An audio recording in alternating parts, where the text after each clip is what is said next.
Do you want your own ChatGPT bot? Well, in this video, we're going to build one using Python. We'll have a look at the code and I'll explain to you how it works. And before you know it, you'll have your own AI software that can answer any of your questions. So without further ado, let's get started. So in our Python text editor, the first thing we're going to do is download a module called OpenAI.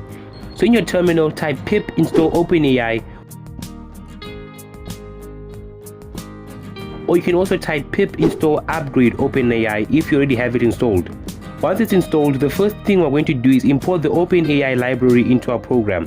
Once we have that, we're going to create a variable and we're going to call it AI key, and we're going to set this to a specific key that we need to create, and I'll show you how to find that key a bit later in the video.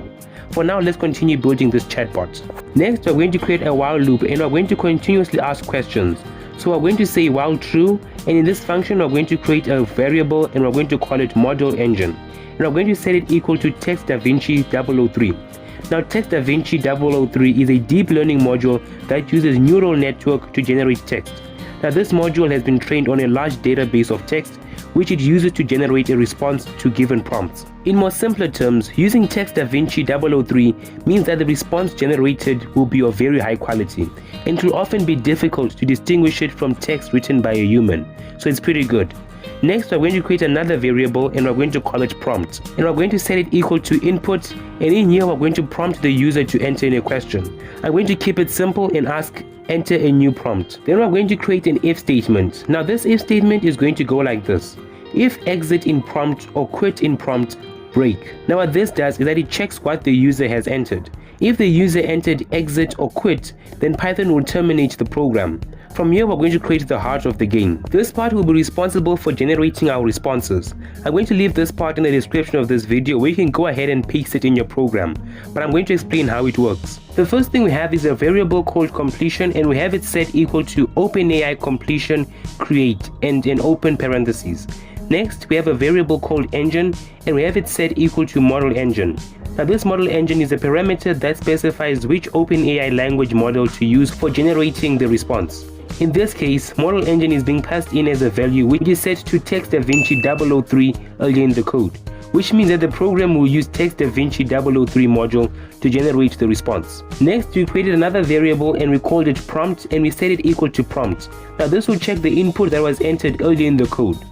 Then we created another variable and we called this variable max tokens, and we've set it to 1024. Now, this is the maximum number of tokens Python can generate, which means that the response is limited to a certain length. Under this, we created a variable and we called it n. Now, we're going to set it to 1. Now, this parameter specifies how many responses to generate. In this case, n is set to 1, which means that OpenAI will generate a single response to the prompt. Then we created a variable and we called it stop, and we're going to set this variable to none. Now, this parameter specifies a string or list of strings that the language module should use as a stopping criterion when generating the response. If the module generates a sequence that includes one of the stop strings, it should stop generating further tokens. We created another variable and we called it temperature, and we've set it to 0.5. Now, this controls the level of randomness in the response.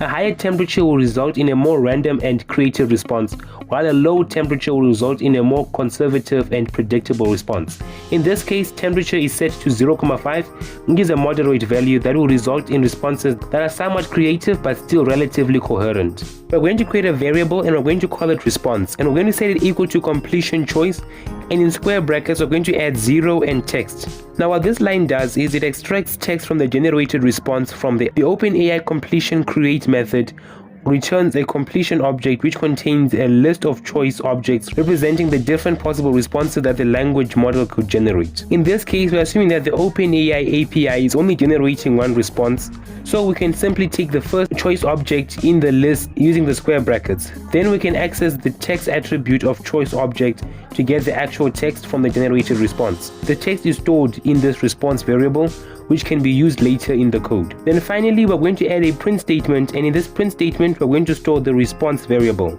Now, this line simply prints the generated response to the console so that the user can see the result of their prompt. Now, in the beginning we created a variable and I said we'll come back to it later. Now we're coming back to it. You need to go to this link, and this link will be in the description of this video. And when this page loads up, click on this Get Started button. Now you need to sign up. Now you can use your email, Google or Microsoft account to do that. In the right hand corner, click on Personal, then click on View API Keys.